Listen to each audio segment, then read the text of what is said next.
반갑습니다. 장종종 시장점검입니다. 코스피 지수 상승 마감했는데 분위기가 점점 나아지고 있습니다. 이 분위기가 나아지는 가장 큰 이유가 삼성전자의 분전인데 이 디램 가격이 예상보다 빨리 바닥을 쳤습니다.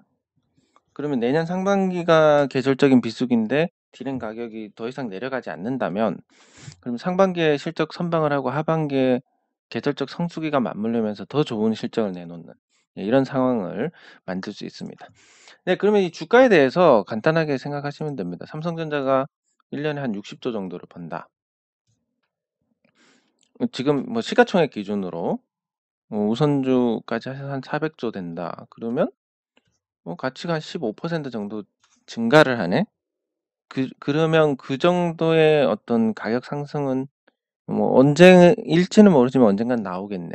그리고 시간이 1년 더 지나면 30%가 오를 수 있겠네. 이자보다 훨씬 낮고 이 수익에 대한 주주들의 환원, 주주들한테 환원을 하는 부분도 충분히 확실하게 이렇게 규정이 돼 있기 때문에 삼성전자에 대한 평가가 후해질 겁니다. 그리고 지난번 말씀드린 그 삼성전자 파운드리 미세공정 전환 과정에서 이 TSMC하고 경쟁 우위를 보일 수 있는 부분, 요런 것까지 더하면 보다 보다 더 기대를 할 수 있는데 그 삼성전자의 어떤 매물대 소화라든지 이런 부분들 감안했을 때 내년 상반기에 코스피 지수가 기간 조정을 마무리하고 하반기에는 상승하는 이런 구조를 그려볼 수 있습니다. 그래서 그런 걸 반영을 해 나가면서 점점 긍정적으로 볼 수 있는데 코스피의 흐름은 그런 차원에서 볼 수 있습니다. 이게 기간 조정이 이어지지만 생각보다는 나은 흐름이 계속 반복되는 그런 흐름이고 코스닥으로 넘어가서 코스닥 지수는 1천선에서 공방이 이어지고 있습니다. 코스피하고 달리 코스닥은 지수 자체가 상승할 만한 그런 부분들, 여기서 에너지 축적하고 다시 쏘아 올리는 걸 생각할 수 있는데 기존의 주도주들이 대부분 거품이 너무 심하게 껴서 거기서 추가 상승이 가능할지에 대한 의문이 굉장히 큽니다. 그러면 밑에서 저평가주들이 저평가를 해소하고 그리고 새로운 주도주가 등장해서 이걸 견인을 해야 되는데 뭐 저평가주의 해소 차원에서 오늘 제가 한 2종목 정도 말씀을 드릴 거고 그 외에 그런 주도주로 부상해서 지수를 견인할 만한 그런 종목들이 당장은 보이지 않기 때문에 뭐 상강 M&T 정도가 해당이 될 수 있겠지만 그 외에는 없기 때문에 아직까지는 1천선에서 공방을 이어가는 쪽에 무게를 둘 수 있습니다. 네, 그리고 댓글 확인하도록 하겠습니다. 이 댓글에 제가 표시가 다 돼 있을 텐데 그 제가 24일에 녹화를 하다가 너무 잠이 쏟아져 가지고 제가 뭐 거의 잠꼬대를 하고 있는 겁니다. 20분 지나서. 네, 그래서 그냥 삭제를 했습니다. 삭제하고 다시 하고 있습니다. 그래서 뭐 감사한 내용들은 저는 한 번 더 말씀을 드려야 되겠지만 배당이 가능하다는 건 이익을 내는 거고 이익이 사실 기업의 목적이기 때문에 그 기업 목적에 충실한 종목에 대해서 아주 긍정적으로 볼 수 있습니다. 계속 이익을 내니까 배당까지 할 수 있는 부분이고 메리 크리스마스고 포스코는 요거 제 입장에서는 한 번 더 말씀드리는 거지만 요거 살펴보도록 하겠습니다. 네, 감사합니다. 뭐 EV 첨단 소재 비중이 낮으면 물타기 하셔도 되고 비중이 높으면 안 하셔도 되는데 같이 살펴보도록 하겠습니다. 네, 감사합니다. 네, 감사합니다. 올려주신 종목들 같이 살펴보도록 하겠습니다. 근데 제가 이제 조금 걱정스러운 게 제가 수없이 많은 종목들을 언급을 했고 자료도 올려드렸고 그리고 거기에 대한 뭐 대체로 제가 말씀드렸듯이 대형주에 대해서는 제가 개입을 하는 것보다 여러분들께서 자율적으로 하시는 게 더 좋은 결과가 있을 겁니다. 제가 계속 언급을 해봤자 인내심만 소모가 되기 때문에 뭐 제가 예를 들어서 이마트 예를 들면 이마트가 지금 주가가 조금 빠지긴 했지만 뭐 내년에 스타벅스 상장도 있고 그리고 코로나 끝나면 오프라인 매장도 돌아갈 거고 온라인에서도 그 이베이 코리아 인수하고 나서 경쟁력을 갖췄고 또 이베이 코리아를 같이 품은 SH닷컴이 상장을 할 거고 이런 식으로 해서 내년에 관심을 받을 것입니다. 좋을 것입니다.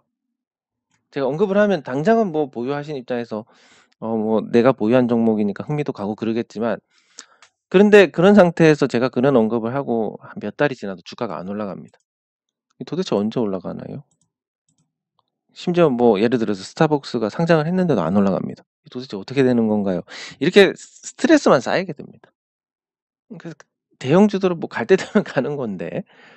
네, 그래서 그렇다고 해서 뭐 회사 걱정할 게 또 크냐 그것도 아닙니다. 계속 이익을 내고 있고 뭐 상장하면 추가로 그 차익이 발생할 거고 평가 이익도 올라갈 거고 뭐 좋은 상황이지만 근데 그렇지만 또 괜히 그런 말들로 인해서 희망을 하게 되고 희망을 가짐으로 인해서 고문을 받게 되고 거기에 따라서 인내심이 떨어져서 오히려 잘못된 대응을 할 수 있다.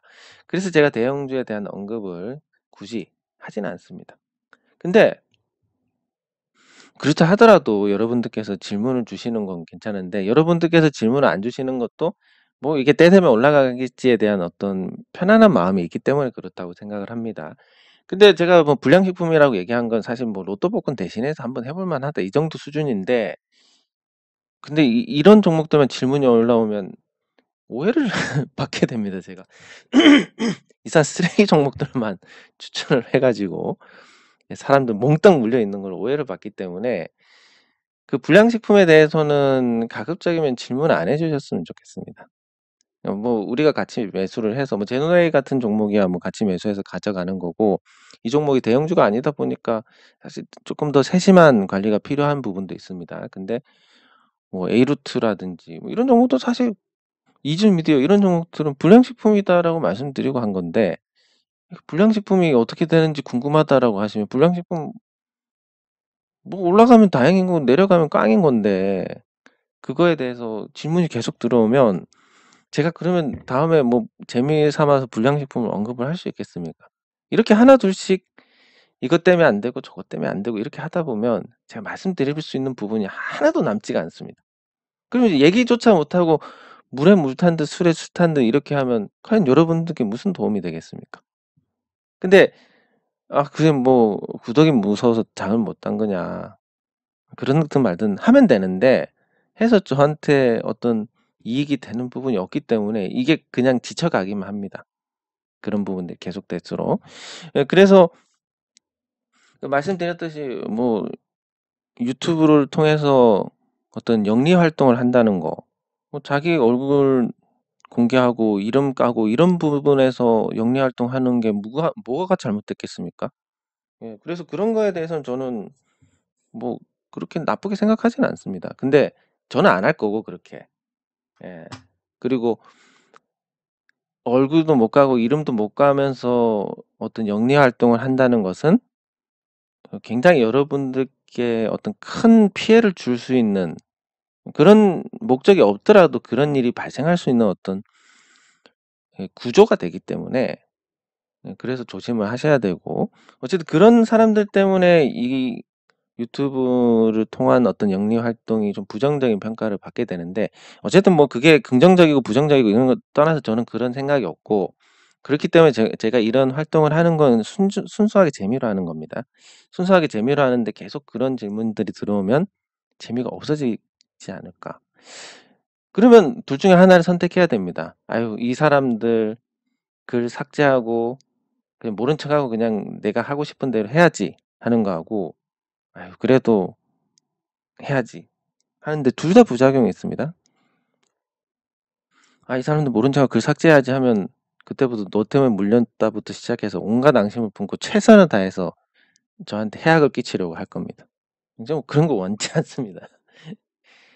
그리고 그런 분들 질문을 다 확인하다 보면 요 한정된 시간이 대부분 불량식품을 다루는 데 쓰이고 불량식품 다루다 보면 사람들이 몰랐던 종목을 알게 되고 그럼 나도 한번 해볼까 이런 생각이 들 수도 있을 거고 또 굉장히 또 부정적인 해악을 주기 때문에 둘 다 바람직하지 않아서 그래서 가급적이면 여러분들께서 그 불량식품에 대한 질문은 불량식품은 그냥 로또 복권 사서 깡 됐다 그 정도로만 딱 하시기 바랍니다. 예. 근데 오늘까지는 어쨌든 올려주셨으니까 하고 다음부터는 가급적이면 안 올려주셨으면 좋겠습니다. 네. 포스코부터 살펴보도록 하겠습니다.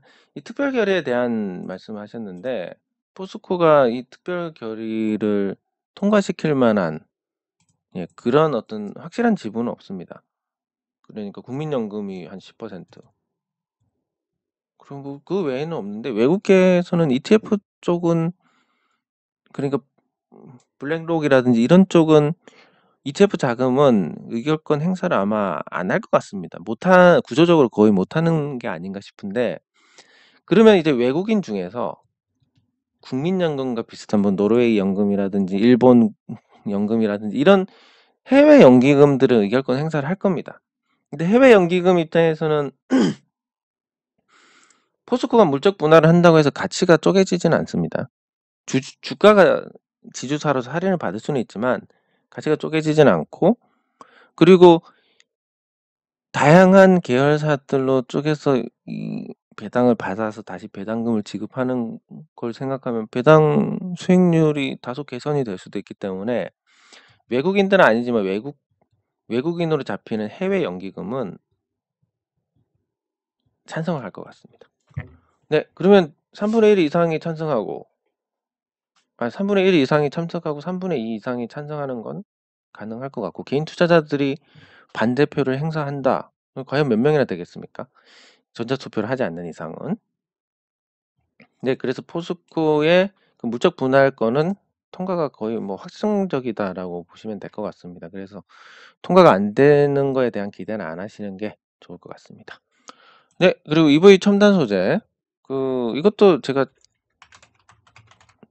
얘기할 부분들이 있는데 정확하게 얘기하면 이렇습니다. 제가 종목을 편입을 해서 그래서 그때 편입했을 때 단기적인 어떤 이슈, 뭐 장기적으로도 이 회사가 좋아지겠지만 단기적인 이슈고 제 목적은 뭐 한 그 정도 남으면 정리를 하는 그런 거였습니다.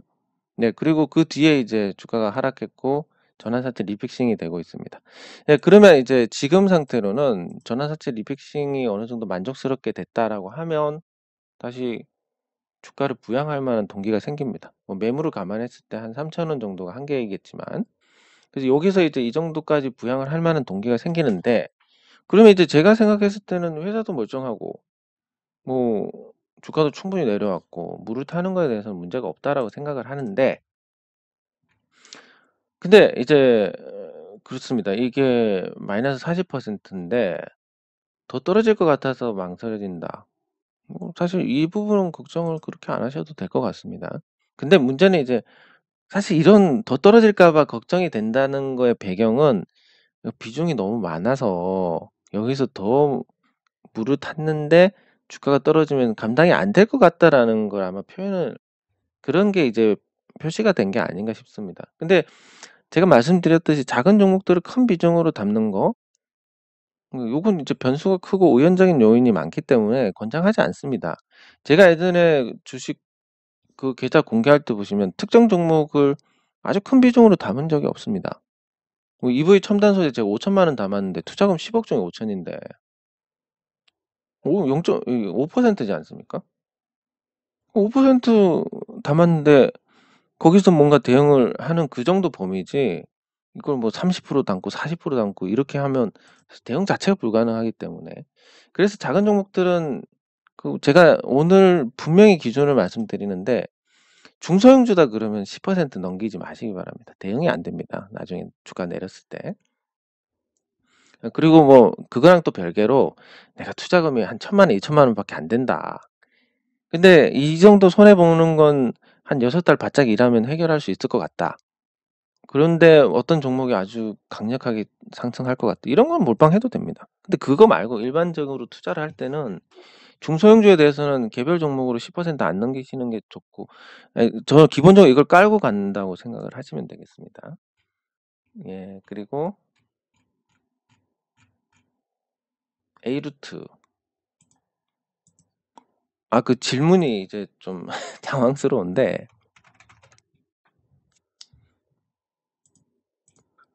시세 끝인지 더 달릴 수 있는 건지. 질문이 그렇게 나오면 뭐 더 달릴 수 있다. 여기서 끝이다. 이거 어떻게 알겠습니까? 더 달릴 수 저도 그런 거 알았으면 좋겠습니다. 그러니까 질문이 조금 당황스럽고 그리고 뭐 리픽싱한 전환사채를 풀지 않았기 때문에 뭐 사실은 목적에 있어서는 목적이 끝나지 않았다. 그리고 주가를 올릴 만한 동기가 있다. 이렇게 볼 수 있는데 또 뭐 올리고 싶더라도 이게 주식시장이 주가 조작이란 게 뭐 쉽게 되겠습니까? 주가 조작이 안 되기 때문에 문제가 되는 부분이 없을 겁니다. 그러면 주가를 올리고 싶어도 못 올리는 상황이 발생을 할 거고 그때는 뭐 이렇게 내릴 거고 그 전환사채를 가진 쪽에서 자기들 전환사채를 어쨌든 정리하기 위해서 주가를 부양을 하는 이런 부분들이 잘 먹혀든다면 이제 올라갈 거고 그 정도로 생각하시면 됩니다. 이게 올라가나요? 내려가나요?라는 질문에 대해서 누가 대답을 할 수 있겠습니까? 다만 이제 확대 해석하지 마시고 그렇게 보면 여기 내려올 때 거래가 없이 그냥 떨어졌습니다. 갭으로 이 구간을. 그래서 한 1,700, 800까지는 만약에 올라간다면 쉽게 올라갈 수 있지 않을까. 뭐 이 정도인데 그게 뭐 당장 한 400원 갔다가 올라갈지 아니면 내년 하반기는 돼야 올라갈지 뭐 어떻게 알겠습니까 이거를. 예, 그래서 그런 부분들에 대해서 뭐 기본적으로 이게 불량식품이니까 사실 이런 걸로 다룬다는 자체도 조금 아쉬운데 그냥 저는 그걸 말씀드리고 싶을 뿐입니다. A루트가 오른다 내린다 이런 건 모르겠고 전환사채 전환가액 조정이란 부분 그리고 전환가액이 충분히 조정이 됐을 때 주가를 부양을 해서 자기들 전환사채를 풀어먹는 과정들 그런 동기나 목적이 있기 때문에 주가가 오를 수 있다. 그게 지금 이 A루트에 해당이 되고 EV 첨단소재에 해당이 되는 거지 딱 그 정도를 말씀드리는 겁니다. 그럼 여러분들께서 판단하시기에 그럴 것 같다. 내가 봐도 그럴 것 같다. 그래서 난 여기에 한번 투자를 해볼래. 안 되면 그냥 여러분들 잘못입니다. 잘 되면 뭐 여러분들이 잘 선택한 거고. 근데 그거에 대해서 이제 계속 파생돼서 이렇게 질문이 나오다 못해서 시세가 끝났어요? 안 끝났어요? 이런 질문까지 나오면 좀 진짜 답답한 부분이 있습니다. 네. 그리고 이즈미디어. 아이고.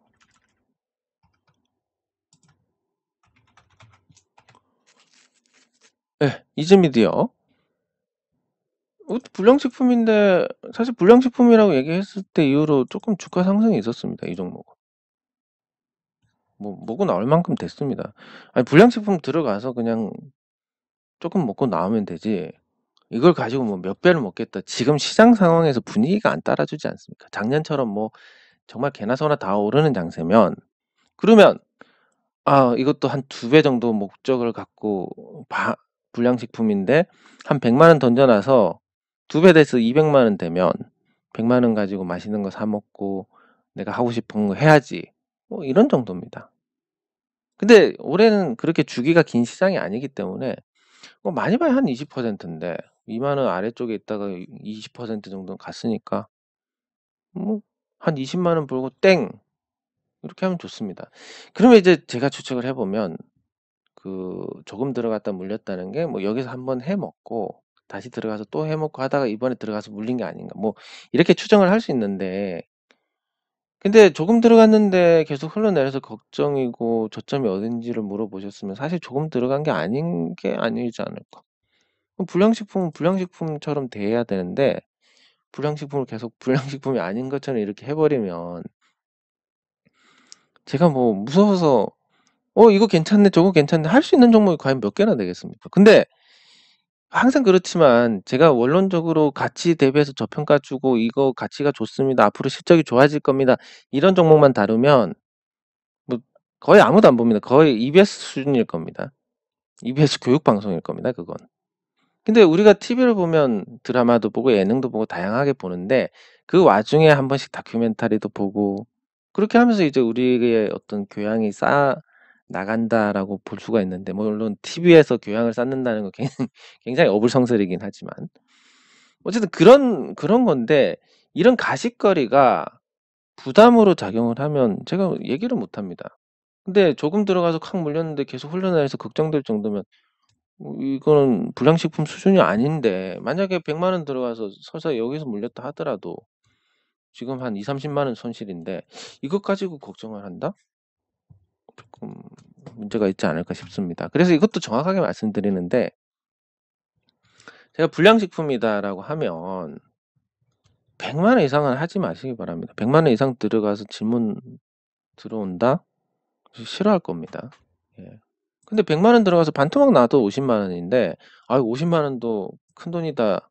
물론 맞습니다. 소중한 돈이고 큰돈이지만 그것 가지고 우리 일상을 파괴할 정도로 스트레스를 받고, 또 우리가 아무 일도 못할 정도로 일이 손에 안 잡히고 걱정이 되고 이런 수준은 아니지 않습니까?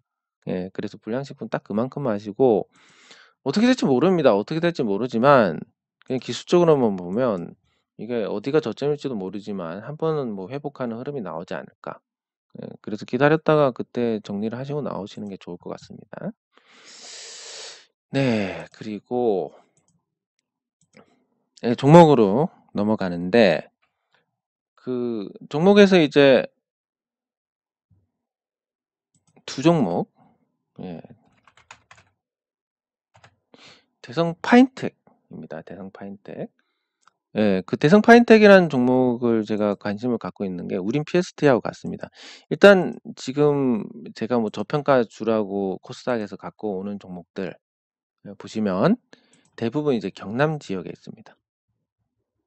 왜냐면 이 경남 지역의 중소형주들은 조선 타격받고 원자력 타격받고 해가지고 경남 지역 중소형주들이 굉장히 어려운, 제조업에서는 굉장히 어려운 상황이고, 그 어려운 상황에서 지금 문제가, 그나마 여기서 지금 버티고 살아남은 최저임금이 많이 오르고, 그리고 뭐 쿠팡 물류센터 이런 게 생기면서 인력 조달도 어려워지고 정말 최악인 상황입니다. 정말 최악임에도 불구하고 버티고 있는 종목들은 앞으로 업황이 조금만 개선돼도 훨씬 더 좋아지지 않을까 이렇게 보는데, 이 대성 파인텍 같은 경우는 뭐 실적이 계속 그래도 흑자가 나고 있고, 그리고 자동차 부품 생산을 하는데 전기차로 넘어가더라도 문제가 없습니다. 그리고 그 신재생 에너지 사업도 하고 있는데, 경남 지역이 태양광으로는, 이 회사는 이제 태양광은 아니고 태양열이지만 관련 사업이 있으니까 태양광 사업을 하게 된다면 경남 지역의 일조량이 4.1에서 4.2시간 정도 됩니다. 다른 지역보다 한 20% 정도 더 일조량이 많습니다. 그래서 태양광 발전에 유리하고, 두 번째는 눈이 거의 안 내립니다, 이 지역이.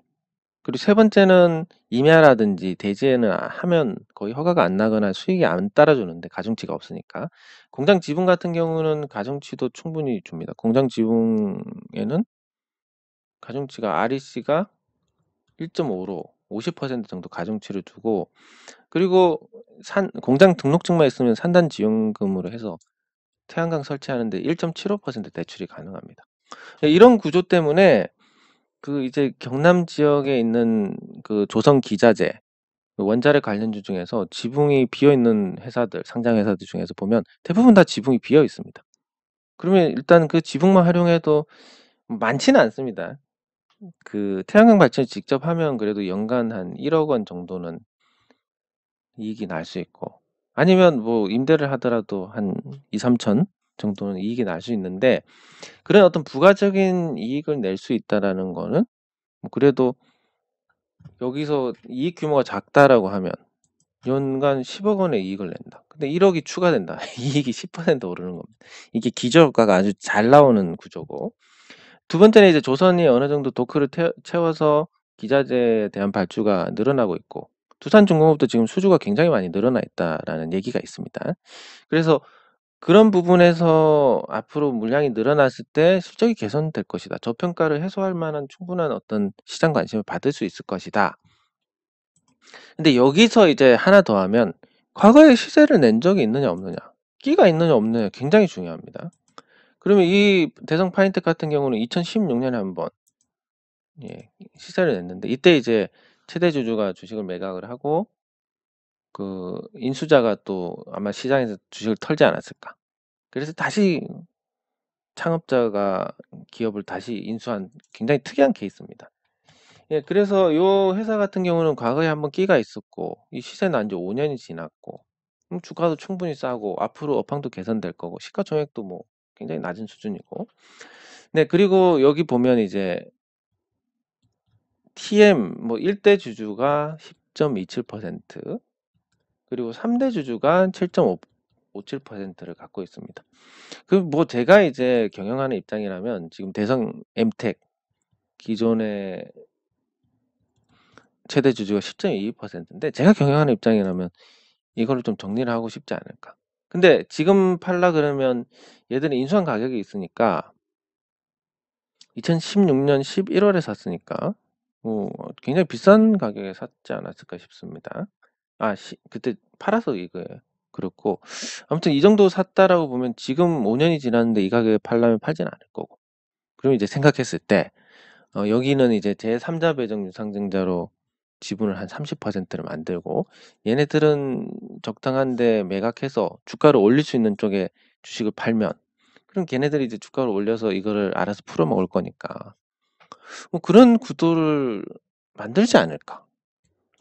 이거는 이제 그냥 제 개인적인 추측이지만 그런 구도를 만들지 않을까 언젠가는. 근데 시장이 좋을 때 만들지 않을까 생각을 해본다면, 그리고 세금이 붙기 전에 만들지 않을까 생각해 본다면 주가도 낮고 저평가의 매력도 있고 회사도 잘 돌아가고 있고 앞으로도 잘 돌아갈 것이고 뭐 과거에 끼도 있었고 이런 걸 종합했을 때 한번 괜찮지 않을까 생각을 해봅니다. 대성 파인텍. 예, 이거는 이제 불량식품 아니니까 여러분들 제가 말씀드릴 때마다 그냥 이걸 공지를 하는 게 좋겠습니다. 투자 자산에 10% 이내로 해서 한번 담아 보시면 괜찮을 것 같고, 가격은 뭐 지금 담으시란 얘기가 아니라 최대한 싸게.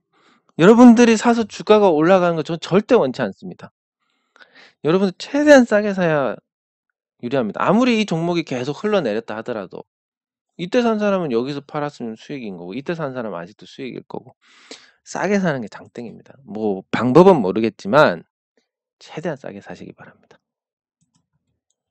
그리고 두 번째가 우린 PST입니다. 뭐 이 회사도 이제 역시 마찬가지로 공장 지붕이 비어 있고.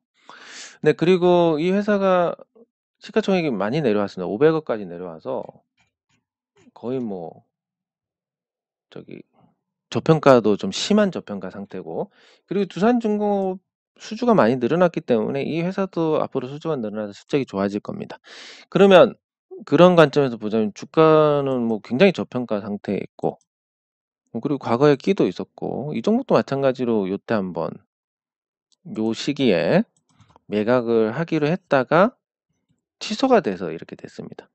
근데 그 매각하기로 했다 취소되면서 어쨌든 뭐 계약금 몰치를 하고 이런 부분들도 있었는데 한번 그래도 시세를 냈던 끼도 있고 이 차입금도 거의 없고 재무 구조도 안정이 돼 있고, 그리고 겨우 작년에 적자 났고 재작년에 적자 났고 작년에 간신히 조금 흑자 났고 올해도 간당간당하지만 두산중공업 물량이 늘어난 내년에는 좋지 않을까. 이 종목도 똑같습니다.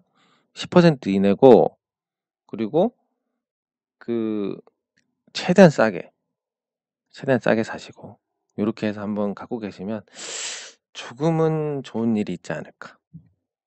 뭐 못해도 한 1년 안에는 은행 이자보다는 훨씬 낫지 않을까 이렇게 생각을 해봅니다. 네, 그리고 대주주 요건 해소를 위해서 28일이 마지막이고 28일에 아마 매도가 있을 수도 있습니다. 작은 종목들은. 그러면 그 종목들은 28일에 만약에 매도한다라고 했을 때 그 물량을 받으면 괜찮지 않을까. 뭐 이런 생각도 해봅니다. 근데 이 우린 PST 같은 경우는 예전에 우린 기계라는 회사였는데 그 산업용 감속기, 건설 중장비용 감속기 이런 감속기 쪽을 생산을 하고 있습니다. 그리고 신재생 에너지 풍력 발전 부품인데 이게 해상 풍력하고 연관이 되기 때문에 그 해상 풍력 저번에 제가 보여드렸듯이 그 재벌 3세, 4세들이 신재생 에너지 사업을 합니다. 20년 동안 다 대출로 투자해가지고 1년에 400억씩 버는 그 CJ 자녀들. 예, 그런 것처럼 앞으로 해상 풍력이 되는데 태양광보다 해상 풍력이 훨씬 낫다고 보는 게 경제성도 갖추고 있기 때문에 이게 국가적으로 또 해를 끼치는 게 아닙니다, 해상 풍력이. 태양광은 국가적으로 이게 득이 되는 부분이 있느냐 그러면 그냥 제가 생각했을 땐 쌤쌤인 것 같습니다. 근데 이점은 분명히 있는 게 이 태양광 패널이 전기를 가장 많이 쓰는 시간대에 발전량이 제일 많습니다. 그래서 이 균형을 맞춰준다는 측면에서는 분명히 효용이 있고, 그리고 폐기물도 미국에서 태양광은 거의 60년 정도 쓰는 경우도 있습니다. 그래서 우리가 한 25년 정도 쓰고 베트남이나 이런 국가들에 그냥 수출을 하면 사실 폐기물 문제도 없기 때문에 그게 과연 뭐 국가적으로 손실이냐? 그건 아니겠지만 그래도 한전이 요거 관련해 가지고 1년에 1,000억 가까이 손실을 보고 있으니까 그 어떤 친환경에 대한 이점, 그리고 태양광 패널 만들고 설치하고 이런 과정에서 얻는 어떤 경제적인 어떤 부가가치, 고용이라든지 고용 창출 뭐 등등을 생각하면 분명히 이득이 많긴 하지만 한전이 이 정도 손해를 보고 있기 때문에 이게 완벽하다 이렇게 말씀을 드리기는 어렵지만 해상풍력 같은 경우는 한전에서 손해를 보지는 않을 것 같습니다. 예, 그런 것까지 더해지면, 그리고 부유식이라고 하면 사실 설치나 이런 부분에서 환경을 훼손하는 것도 아니기 때문에 그래서 재벌들이 뛰어들고 있고 그걸 부정적으로 볼 수도 있겠지만 산업 자체로만 보면 괜찮은 거다. 그런데 거기에 대한 어떤 부품을 만드는 회사다. 근데 두산중공업하고 거래도 많은데 거기 두산중공업 수주도 많이 늘어 있다. 요런 걸 종합해 봤을 때 요 회사도 괜찮지 않을까. 우린 PTS. 예, 과거에 우린 기계라는 회사인데 지금 충분히 가격이 내려왔고 여기서 이제 뭐 더 싸게 사면 더 좋지 않을까 생각을 해봅니다. 네, 그리고 마지막으로 이제 제노레이 잠깐 언급이 있어서 말씀을 드리는데 제노레이 같은 종목들은 저 개인적인 생각입니다. 이런 종목들은 이제 10억 이상 주주들이 제법 되지 않을까. 예, 그래서 28일에 매도세가 조금 나오지 않을까 이런 생각은 하고 있습니다. 근데 그거 다음에는 문제가 될 부분이 없을 것 같고, 예, 그리고 4분기에도 뭐 충분히 매출이 좋고 실적이 좋았다라는 얘기도 있어서, 그리고 1년에 이제 이 회사를 보겠습니다. 그냥 시가총액으로 평가를 하겠습니다. 1320억입니다, 지금. 그러면 올해 이제 126억을 법니다. 요거 기준으로 해서 보더라도 한 10% 정도 늘어납니다. 내년에 또 한 150억 정도 벌면 또 10% 늘어납니다. 그러면 우리가 은행에 맡겼을 때의 돈이 많이 늘어야 2%인데 가치가 이렇게 늘면서 또 시장 관심을 받아서 한번 팍 쏠 때도 있을 겁니다. 그런 거 생각하면 1년에 10%씩 뭔가 가치가 늘어나는데 시세는 그거보다 더 반짝할 때도 있을 거고, 그렇게 좀 편하게 보면 예, 스트레스를 덜 받지 않을까. 실적을 내고 매년, 작년에는 코로나 때문에 실적을 성장을 못했을 뿐 매년 성장을 하고 있고 이익도 매년 성장을 하고 있습니다. 네, 그래서 이게 연간으로 보면 300억대, 400억대, 500억대, 600억대 이때만 좀 줄었고 별도로 해놨네. 예, 그러니까 매출이 이렇게 왜 이래? 예, 매출이 이렇게 계속 증가를 하고 요때만 살짝 죽었습니다. 코로나 충격이 있었으니까. 다시 이제 성장세로 돌아섰습니다. 내후년엔 더 좋아질 거고 내년엔 더 좋아지고 내후년엔 더 좋아질 거고 이익도 더 늘어나게 될 텐데 요 이익 추세도 이때 코로나라는 일시적인 것 빼고는 계속 성장세입니다. 근데 말씀드렸듯이 제품이 기본적으로 좋은데 가격이 반값입니다. 이건 뭐 영업만 하면 되는 거라서 저도 이제 그 태양광 설치를 소개를 해 주는데 태양광에 대해서 오해도 많지만 실제 정확하게 표현하면 이렇습니다. 그 설치비가 100kW당 1억 8천 이렇게 하다가 최근에 한 1억까지 떨어졌다가 최근에 이제 조금 올라서 한 1억 2천 될 겁니다. 설치비 자체가 많이 줄었습니다. 첫 번째로.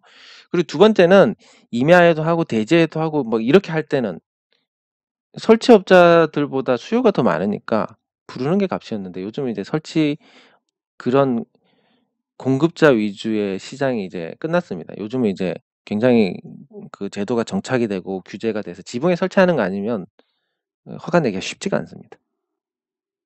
그럼 지붕이 이제 가중치까지 주니까 수익은 확실한 거고. 그러면 이거를 이제 두 개를 연결했을 때 지붕을 갖고 있는 이 회사에도 공장에도 이익이고, 그리고 뭐 일이 넘쳐나 가지고 아주 넘쳐나서 도저히 이 일은 돈이 안 돼서 못 해요, 이렇게 자를 정도가 아닌 이상은 또 태양광 설치하는 업체에도 이익일 겁니다. 서로 이익인 거 연결해 주는 거, 이거는 영업 중에서 제일 난이도가 낮은 겁니다. 쉬운 겁니다. 그러면 제노레이 제품을 영업한다고 했을 때 제품 성능은 비슷하거나 좋고 가격은 반값이다. 이거 연결해 주면 제노레이한테도 좋고 이걸로 바꾸는 병원이나 그런 회사에서도 좋고 국가기관에서도 서로 좋은 일이니까 영업이 잘 될 거고, 잘 되다 보면 금방 매출하고 이익이 늘어날 거고, 그렇게 기존 제품을 대체를 해 나갈 것이다. 그리고 이제 국가 납품이나 이런 것도 될 거니까 그렇게 따지면 이제 내년에 이 매출은 당연히 현실성 있는 매출일 거고, 이런 식으로 성장을 해 나가는데 주가가 안 올라가? 뭐 안 올라가고 백이겠습니까? 시간 문제지.